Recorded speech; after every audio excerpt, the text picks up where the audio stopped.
Welcome to question one of the 2024 Leaving Cert Ordinary Level Paper 2. So if you want a copy of these notes, just send me an email at shanetroy@gmail.com. Like and subscribe to get access to more playlists. So let's get stuck in. Okay, so I always suggest having to read the question, pause the video, try it yourself, and read through. Sometimes not once, not twice, 3 times, 4 times, whatever you need. So the scores for 9 students in a history test are given in the table below. They say that X is the lowest score and Y is the highest score. So they're unknowns, and we probably need to find them.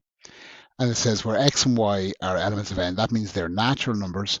That means they're positive whole numbers, okay, which they'll have to be for a test. Part 1 says, and part 1 and 2 here are marked together, and together they're worth 15 marks. The marking scheme, I'll just check it. The marking scheme says if you get one part correct and something in the second part, you get the high partial. But because it's a D scale, that's only 8, the way the marking scheme worked out, which is not as generous as it could be. But if we says part 1, write the scores in order from the lowest to the highest in the spaces below. So no trick. This is actually pretty handy. Just got to be careful that you don't make a mistake. So I'll just flick on to the answer. So it's 37 is the lowest. I usually suggest maybe putting a line through it, not crossing, not scribbling it out, just a line through it so you know you've done it, and then moving on and looking through and find the 42, 54, 74, 76, 82, 91. Okay, so we don't know what X and Y are. Then part 2 says find the median of these scores and explain what the score means in the context of the question. Now the median is part of the average, and the average is made up of 3 concepts: the mode, the mean, and the median. In this case, the median is the middle number when the data is organized by increasing size, which we've done. Okay, so you see there's 9 pieces of data, so there's a definite middle, okay, and that's the 74. Okay, so the 5th student scored 74 in the history test. That's the halfway point. Now, part B is worth 5 marks, and this is actually quite tricky. I ran it through ChatGPT just to double check I was right. I have the marking scheme, whatever. The marking scheme doesn't give all that much information. And I imagine a lot of people struggle with this. So we'll read through it. We'll go careful. Again, pause if you need to. All students received different scores, and they've highlighted that in bold, in the test. So none of the scores from the previous answer are applicable here. It says the range of the scores is 61. Now, the range is simply the biggest number, take away the smallest. Okay.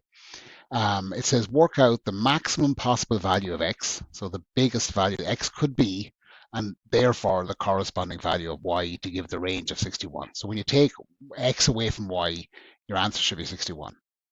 Now, again, I struggle with this one, but like I have the data put in from the previous answer. So we see that 37 is there. So the largest X could be is not 37, it's something below it. So I'm going to try 36. Okay, that's the next largest. Okay, and I kind of made a mathematical statement here. And when the range is just the largest value, take away the smallest value. Now, showing some knowledge of what the range is would get you the low partial. I've written that into kind of mathematical language using the variables they have said, y and x. So the range, 61, is the biggest value, y, take away the smallest value. Okay, so again, that's restating the same thing. So I'm going to try what the largest value of x could be. Again, it couldn't be 37, okay, because that's already in the list. They're all different scores, which is probably where I had my problem, in that I have a terrible habit of not reading the question properly. So I'm going to try 36. And go 61 is equal to something, take away 36. Now using maths, okay, using algebra, I'm going to add 36 to the right hand side to get rid of the 36 here. If I do something to one side, I have to do the exact same thing to the other. So I'm adding 36 to both sides. That means that these 36's cancel. I'm left with this little addition sum. 61 plus 36 is equal to 97. Now 97 is not in this list, so that satisfies that criteria, and that's the answer. Okay, so again, I imagine lots of people struggle to understand what the question was even asking. And in situations like that, you're kind of hoping for the low partial, or maybe the high partial. And the high partial was gotten for identifying X with 36. But if you got that far, you probably got to the end. Okay, so a tricky one. Now, part B, this is more standard. It's saying a different group of 5 students did a maths question. Their scores were as follows, where t is an element of n, and again, that means that they're all positive whole numbers. So we see there we've a data set of 5, 15, 16, 19, I don't know, and they're calling it t, and 26. Now the answer to that is 19.6. So if we write down the formula for the mean, we'll get the low partial of 4 marks, okay, which is generous enough for a C scale. Work out the value of t. So I'm going to be pretty explicit, okay, and I've written out the formula from the maths table. This is a simple set of data. There's not a frequency table, so the simple mean. Now you could write that in words. The mean is add all your numbers, so sigma x, so add all your data, divide by the number of data points, which is 5, okay. So I'm going to do that. I'm going to do it in general, okay. I know what the mean is, so I know what's on the left-hand side. I know everything except t. So this is an equation of one unknown, which is solvable, even though it's kind of awkward.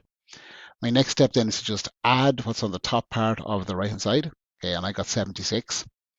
Now there's a bit of a tricky thing going on here. We're dividing by 5, but you can always get rid of something by multiplying it by what you're trying to get rid of. Okay, so I'm going to multiply the top by 5. If I do something to one side, I have to do the exact same thing to everything on the far side.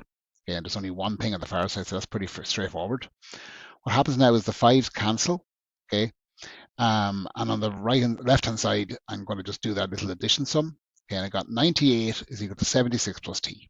So again, just using algebra, and some people cross-multiply. There's different ways of approaching that. Now I have to solve for t, so I need to get rid of this 76. It's added on the right-hand side, so I'm going to take away 76 from the right-hand side to get rid of it. If I do that on one side, I have to do it to the other. They end up cancelling, and I end up with 98 take away 76 is 22, and that's equal to my value of t. Now, if you want to double check if you're right, you can always throw 22 back in here and see, does it give you 19.6? If it does, you've got the right answer. You could have used trial and error and went to a positive whole number and just gone like t is equal to 1, t is equal to 2, t is equal to 3, and that's called trial and error. And in a sense, you're iterating it. It'd be more crude, but effective. Okay, you get the right answer, and there's no penalty. You don't have to use the formula, and that's it. Okay, so I think that's the end of question 1. So again, if you want access to more playlists, just like and subscribe, and if you want to copy these notes, just send an email to shanetroy@gmail.com.